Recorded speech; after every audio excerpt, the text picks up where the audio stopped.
গুলজি থাকাকালীন হঠাৎ শুনলাম নেহেরু মারা গেছে। আচ্ছা। পণ্ডিত জওহরলাল নেহেরু ওই দিন, আমরা তখন ওইখানে কিন্তু মানে সঙ্গে ইসে রয়েছি, ক্যাম্পে রয়েছি। মানে তা আমাদের কি বলবো, আমাদের তখন এমনি যে ভারতীয় যে পতাকা সেটা অর্ধনিমিত করা হলো। রাত্রিবেলা যাই হোক আমাদের কার্যক্রম সব হওয়ার পরে আমরা রাত্রিবেলা যখন ঘুমিয়েছি, মধ্যরাত্রে হঠাৎ দেখি মানে আমরা শুয়ে তখন ঘুমিয়ে পড়েছি সবাই, মোট কথা। হঠাৎ কী হলো, এই ওঠো ওঠো, সবাই বলে কী হলো, বলে আগে দণ্ডলাও, সিদ্ধ সিদ্ধ মানে একটা, মানে যারা আমরা আরএসএস করি এরা বুঝি এটা সিদ্ধটা কি, মানে তুমি রেডি হও, তৈরি হও যুদ্ধের জন্য। মোট কথা একেবারে ফুল ফর্মে তোমাকে মরণ বাঁচুন সমস্যা, মানে এরকম ব্যাপার হয়েছে, তোমাকে জীবন দিতে হতে পারে।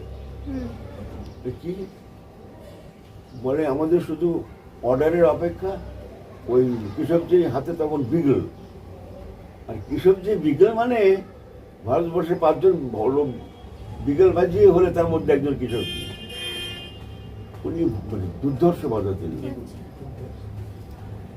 তো যাই হোক, হঠাৎ দেখি মানে নিচে নেমে আসলাম সবাই ফিল্ডে, একদম ভর্তি হয়ে গেছে সব লাঠি নিয়ে একদম তৈরি। কি হলো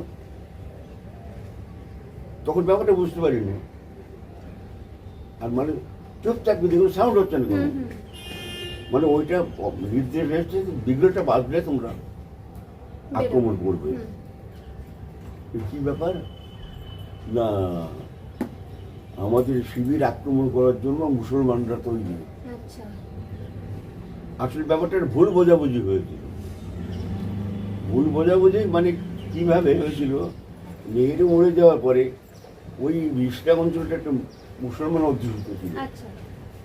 ওদের সঙ্গে আমাদের তো এমনি কোনো শত্রুতা নেই, কিন্তু ওরা মনে করলো কি যে নেহেরু মরে গেছে, এইবার আমাদের, আর এখানে তো আরএসএস এর ক্যাম্প, আমাদের সব পিটিয়ে মেরে ফেলে। এই জন্য ওরা ওই মধ্যরাত্রি যে যা পাচ্ছিল পালাচ্ছিল। ওইটা তখন আমাদের যে, আমাদের আবার নিয়ম আছে, যে কোনো শিবিরে আমাদের গার্ড থাকে, মানে 2 ঘন্টা করে 3 ঘন্টা করে আমাদের সেটা পাহারা দিতে হয়। আমারও মানে কাল ছাড়তে পারে যে এই সময় থেকে এই সময় তুমি 2 ঘন্টা তুমি পাহারা দেবে। তখন আমাদের একটা নিয়ম ছিল, সাংকেতিক ভাষা ছিল, যেটা আমরা স্বয়ংসেবকরা ছাড়া কেউ জানতাম না। সেই নামটা বা সেই সংকেতটা না দিলে তোমাকে আটকে বেঁধে রাখতে পারে। দেখলাম যে না, পরবর্তী কোনো গন্ডগোল হয়নি বা শিবিরের দিয়ে কেউ আসছে না, অনেকক্ষণ অপেক্ষা করলাম আমরা, এখন লাঠি নিয়ে তৈরি। শিবিরে কী হলো, মানে রুজি ঘুমাচ্ছেন, যদি কোনো ডিস্টার্ব হয় ওনার ঘুমের, সেই কারণে কোনো আওয়াজ নেই। পরে আস্তে আস্তে এই 1/2 ঘন্টা 45 মিনিট দেখার পরে যখন বুঝতে পারলো না কোনো বিপদ নেই, ওরা অন্য ব্যাপার হয়ে গেছে, তখন সকালবেলাটা প্রকাশ হলো এই হয়েছিল ব্যাপার। তখন ওই ভুল সংবাদ জন্যে স্বয়ংসেবকদের পানিশ হয়েছিল, দণ্ড নিয়ে মাঠে ঘোরো, দণ্ড নিয়ে ঘুরতে হয়েছিল অনেক। সবচাইতে শয়তানি করল সিপিএম, ওর যে কীভাবে ওরা শাখাগুলোকে বন্ধ করলো, ওদের টেকনিকটা আলাদা ছিল। সঙ্গের মাঠগুলোকে আগে প্রমোটিং করে ওখানে ইয়ে বানাবো, হ্যাঁ হ্যাঁ। আর আমাদের অত সুন্দর যে মাঠ, সেই মাঠটা, আমাদের মাঠে অনেক দূর দূর থেকে স্বয়ংসেবকরা আসতো, কীভাবে আর আমি জানি না। সিপিএম তখন করতো কি, প্রত্যেক পাড়ায় 2-3 জনকে ইয়ে করতে হচ্ছে, এলসিএম জিসিএম ওদের এই সমস্ত কী চল পোস্ট, মানে তারা এই ছড়ি ঘুরাবে, তাদের কথা শুনতে হবে। আর তার যেহেতু তাদের সঙ্গে পুলিশ থাকতো, পুলিশ তাদের কথা শুনতো। এখানে যারা নেতা শুনতো, যদি কোনো অপরাধ করতো তাদের কাছে যেত, মানে তারা কোনো কথা শুনতো না। ওই আমাদের দেখি ওই কি বলে এলসিএম কি বলে, সেটা বলবো সেটাই আসল, অন্য কেউ কোনো কথা শুনতো না তারা। এই জন্যে তারা এই মানে এই গণ্ডগোলগুলো করতে, পাড়ায় পাড়ায় জোরবাজি করতো আর কি। যাকে যা বলতো সেটা শুনতে হতো না, আসলেই মুশকিল। এই জায়গা দখল, এটা দখল, সেটা দখল, এই করা, এই কাজগুলো শুরু করতো। তো সেই সময় আমি মানে আমাদের স্বয়ংসেবকেরই একজনের কথায়, ঠিক আছে তুমি যখন বলছো আমি দাঁড়াবো আমি মিউনিসিপ্যালিটিতে, তখন আমি ওখানে দাঁড়ালাম।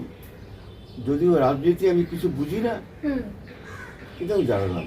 আর দাঁড়াবার পরে দেখি ও বাবা এই কি এই জিনিস আমার না, আমি আরএসএসের লোক, সেখানকার যে আদর্শ এর সঙ্গে আমার কোনো মিলই নেই। এখানে দেখি খাওয়া খাইনি, এই বলছে ও ভালো না, ওর সঙ্গে মিলবেন না, ও এই পার্টি, ও সেই পার্টি, ও এই করে, ও সেই করে, নানা রকম ব্যাপারগুলো আসতো।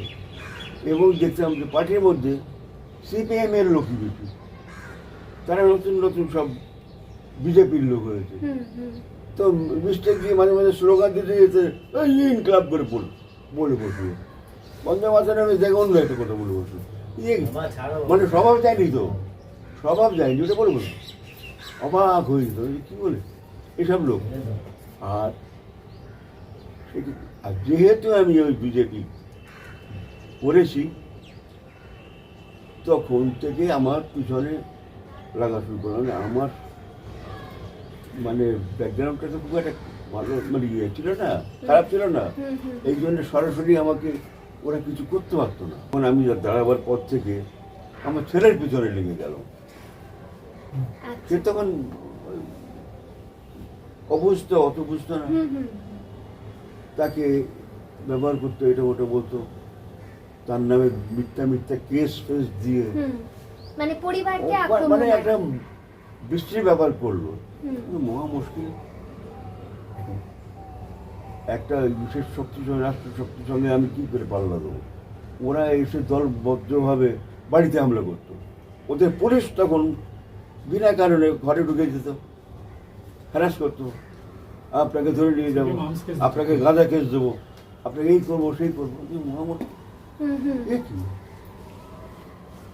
তো করতে পারিনি, কিন্তু বলতো। কিন্তু আর প্রতিনিয়ত যদি একটা পুলিশ, ওদের মানে কি বলবো, ওদের পারচেস করা পুলিশ ছিল তখন 2-3 জন ছিল। সেই সময় আমাকে বা আমার ছেলেকে অনেক হ্যারাস করেছে, অনেক কেস, এখনো বোধহয় ওর কেস ফেস দু একটা চলছে এখনো। ভুলটা করেছিলাম যে ওই একবার ওই সিপিএমকে হাঁটাবার জন্যে, যে এইটাকে তাড়াবার জন্যে আবার আমাকেও বোঝানো হয়েছিল যে তুই তো দিবি না ভোট, কিন্তু একটা ভোট দিয়ে এবার একটা ভোট দিয়ে অন্তত সিপিএমকে হাঁটা। তখন সবাই আমরা ঠিক করলাম, ঠিক আছে আমরা দেবো মমতা ব্যানার্জি সে ভোট। তখন তৃণমূলকে আমরা ভোট দিলাম। এটা কি 2011 সালে যে বিধানসভা? হ্যাঁ, ওই একবারই মানে ভুলটা করেছিলাম। কিন্তু এটা যে কত বড় ভুল পরবর্তী ক্ষেত্রে বুঝতে পেরেছি।